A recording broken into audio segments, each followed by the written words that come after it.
Olá, bom dia. Vamos continuar mais um pensamento, uma reflexão a respeito dessa convulsão social em que o Brasil está mergulhado, né?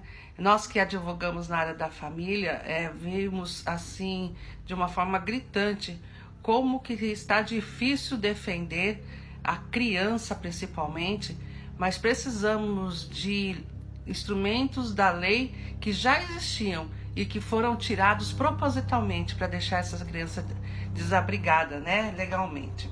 Essa semana saiu uma matéria no Estadão muito interessante que diz o seguinte: o infiel não tem direito à pensão alimentícia, reconhece o STJ. E nessa matéria, a advogada que ganhou esse processo, ela se menciona uma emenda constitucional que eu já estava estudando e, ao ler, realmente bateu com aquilo que eu já estava pensando. Veja bem, quando nós estávamos antes de 2010, antes dessa emenda constitucional, existia uma fase processual no divórcio que era o seguinte: o casal queria se separar, então abria-se um ano como separados para que a justiça pudesse, ao mesmo tempo, tentar uma reconciliação entre esse casal, mas também, por outro lado, esse um ano era o período que a justiça tinha condição de entender o porquê do fim da sociedade conjugal, né? Então, esse período de um ano era o período que ambas as partes traziam para os autos toda a problemática que envolvia o casal para chegar no divórcio, né? Baseado nesses fatos e nessas documentações que eram fartas, né? Por isso que uma das justificativas de tirar essa fase foi porque os processos eram muito grandes, muito compridos, e os juízes não davam conta de ler tudo isso, porque, conforme eles falavam, eram processos que demoravam não só um ano, mas muitos anos. Mas vamos continuar pensando. Então, o que acontece? Ao tirar essa fase, né? Inclusive nessa fase que a gente tinha para poder instruir o processo, né, que chama instrução do processo, nós trazíamos, por exemplo, as condições que a família vivia, a escola, as atividades que a criança tinha na constância do casamento, quem cuidava mais da criança ou quem cuidava menos. Dava para se visualizar quem que era mais o cuidador e quem que era mais o provedor, né? Dava-se para mostrar o porquê que a família está se dissolvendo. Muitas vezes era por doença, muitas vezes era por infidelidade conjugal, muitas vezes era por incompatibilidade de gênero, mas tudo isso era levado nos autos do processo. Com todas essas informações, o juiz, então, ele ia definir o divórcio, né? Porque da separação depois a gente podia transformar em divórcio.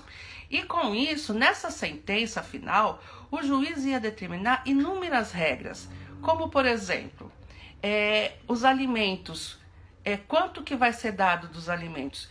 Quem tem melhor condição de ficar com a criança, baseado em todo esse histórico familiar que foi colocado. É claro que dentro desse histórico nós vamos colocar documentos, testemunhas, né? Toda a possibilidade de provas, né? Para mostrar em que condição que essa família vivia até antes da separação. Então o juiz vai determinar, pois bem, a criança vai ficar com o cônjuge tal, a residência fixa dessa criança vai ser nesse endereço, a família, por essas pessoas da família não terem sido culpadas pela dissolução do casamento, elas vão ficar na residência única, por exemplo, da família, até que as crianças completem 18 anos. Em consequência disso, quem não vai ficar com a criança vai ser obrigado a pagar os alimentos e muitas vezes, em casos extremos, dependendo do grau da gravidade em que o outro cônjuge que deu causa a essa dissolução social, conjugal, né? Ele vai ter a responsabilidade, inclusive, de indenização.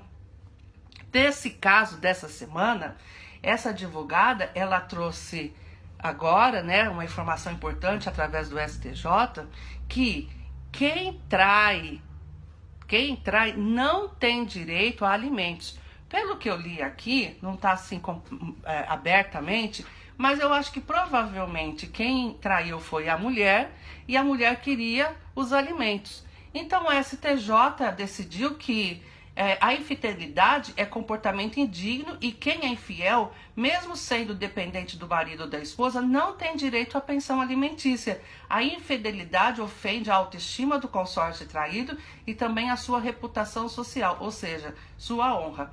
Quem defende a manutenção do direito do consórcio fiel à pensão alimentícia, tentando basear-se no princípio da dignidade da pessoa humana, vai contra esse princípio constitucional, porque a dignidade não é forjada por conceitos individuais, mas sim pelo conceito social. Quem poderia considerar uma esposa ou um marido infiel como digno? Se não é digno, é absurdo querer fundamentar na dignidade o recebimento de pensão alimentícia. E aí ele fala várias coisas aqui, inclusive que a infidelidade ofende a dignidade do outro cônjuge, porquanto o comportamento do infiel provoca a ruptura do elo firmado entre o casal ao tempo do início do compromisso, rompendo o vínculo de confiança e de segurança estabelecido pelas relações afetivas. A infidelidade ofende diretamente a honra subjetiva do cônjuge e as consequências se perpetuam no tempo, porquanto os sentimentos negativos que povoam a mente do inocente não desaparecem com o término da relação conjugal. Tampouco se pode olvidar que a infidelidade conjugal causa ofensa à honra objetiva do inocente, que passa a ter sua vida social marcada pela mácula que foi imposta pelo outro consorte, indignidade reconhecida, cessação da obrigação alimentar declarada, procedência do pedido. Agora você vai falar para mim, mas doutora, o que tem a ver isso com a alienação parental? Pois é, esse julgado, ele vem dar para nós uma resposta em relação à emenda constitucional 66 de 2010, que foi promovida inclusive pelo IBDFAM na época, para que quebrasse essa etapa de produção de provas, né, de um ano que tinha, e agora, por essa emenda constitucional 66 de 2010, eles fizeram um artiguinho só que diz assim: poderá propor o divórcio direto, não é deverá, poderá. Então o que acontece? Como no Brasil, onde entra o boi, entra a boiada, o que era mais fácil para o judiciário fazer? Ah, não, vamos tirar esse um ano, aí dá muito trabalho. Vamos pegar a emenda constitucional 66 de 2010 e vamos dizer que agora não tem mais esse período de instrução. O casal quer chegar, quer divorciar, se tem filhos menores vai ter que fazer judicial. Se não tiver filhos maiores, vamos fazer escritura pública em cartório. E aí resolve a questão. Só que, agindo de má fé, o IBDFAM, em 2010, consegue que seja sancionado a Lei da Alienação Parental. E o que a Lei da Alienação Parental faz? A Lei da Alienação Parental tira completamente a oportunidade dos casais que vão se separar de produzir provas para demonstrar a culpabilidade do fim do relacionamento conjugal, dizendo que todas as provas que agora serão produzidas se chamará alienação parental. Vocês entenderam as duas jogadas? A emenda constitucional 66 de 2010 diz: olha, agora o processo de divórcio vai ser direto, não temos mais que discutir quem é o culpado. E a Lei da Alienação Parental de 2010 diz assim: se porventura você ficar falando o que aconteceu na dissolução do casamento, isso vai se chamar alienação parental. Ambos os processos foram colocados pelo IBDFAM, Instituto Brasileiro do Direito da Família. Só que, infelizmente, esse instituto, ao invés de jogar a favor, tem jogado contra. infelizmente. Então eu gostaria, nesse primeiro trabalho que a gente está fazendo, mostrar para vocês que nós temos não só a lei da alienação parental para revogar, nós temos uma gama de leis que, quando nós estudamos, elas vão se juntando como um perfeito quebra-cabeça, engessando completamente a possibilidade que um advogado da família que queira realmente defender os interesses da família não consiga trabalhar. Nós temos, por exemplo, então, a Emenda Constitucional 66 de 2010, que é essa questão da culpabilidade da dissolução da sociedade conjugal. Nós temos a Lei 12.318 de 2010, que é a Lei da Alienação Parental. Nós temos a Lei 13.058/14, que é a lei que obriga a guarda compartilhada. E nós temos a Lei 13.105 de 2015, que é a prioridade nos processos de alienação parental. Próxima vez nós vamos falar um pouquinho mais dessas leis, mas eu quero que vocês guardem bem essa questão, a culpabilidade da dissolução da sociedade conjugal. Vamos mudar um pouco o nosso assunto. Hoje, quem tem uma sociedade comercial e quer terminar essa sociedade comercial, ela tem que tomar alguns procedimentos, caso contrário ela não consegue fechar essa sociedade comercial. Quais são essas providências? Primeiro, ela precisa pedir para o contador fazer um levantamento qual é o ativo e o passivo que a empresa tem. Se ela tiver débitos, ela tem que primeiro pagar todos os débitos para depois passar para a segunda fase. Então, quais são as prioridades de pagamento dos débitos no fechamento de uma sociedade comercial? Primeiro, ela vai ter que pagar primeiro os débitos federais, os débitos estaduais, os débitos municipais, os débitos trabalhistas e depois os débitos com os fornecedores. Feito isso, ela pode fechar a sua empresa. E tem um detalhe também, né? Ela vai poder fechar a empresa, desde que vai ter que dividir também o que tiver de bens dessa empresa entre os sócios, e o sócio que se sentir lesado, ele ainda pode entrar com uma ação de indenização, prestação de contas e assim por diante. Olha só como é difícil fechar uma sociedade comercial. No entanto, a sociedade conjugal, que é a célula máter de uma sociedade, nesse período de 2010, e muita gente não gosta que eu fale, mas foi o período do governo PT, eles fizeram de tudo para que a família estivesse completamente vendida por causa dessas leis.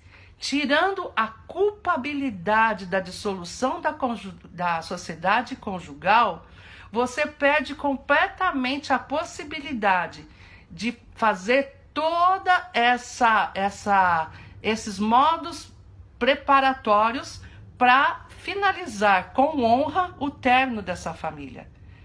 Muitas famílias hoje estão vendidas porque um cônjuge fica com o imóvel, mas não é o cônjuge que está com os filhos. Muitas vezes o cônjuge que está com os filhos fica vendido na vida, não tem aonde morar, não recebe alimentos, não há nenhuma obrigação nesse sentido.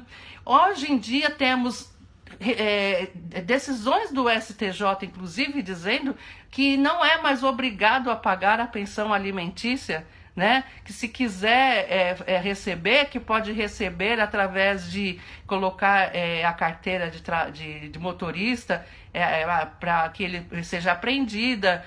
Outras manobras que efetivamente nós sabemos que não vai dar em nada, né? Então, eu gostaria que vocês anotassem isso. Da próxima vez nós vamos voltar a falar um pouco mais. São muitas informações. E eu sei que muitas vezes você que não é advogado vai ficar meio perdido. Mas guarda principalmente a Emenda Constitucional 66 de 2010. Ela diz poderá. O juiz poderá fazer a dissolução da sociedade conjugal sem passar pela fase de separação, sem passar pela essa fase de verificação de quem é a culpabilidade, mas não deverá.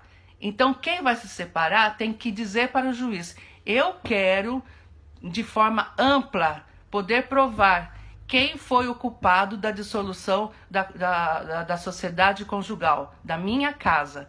Eu quero fazer valer, porque a emenda constitucional 66 de 2010 não diz deverá, diz poderá. Então, se é poderá, eu não quero. Tá bom?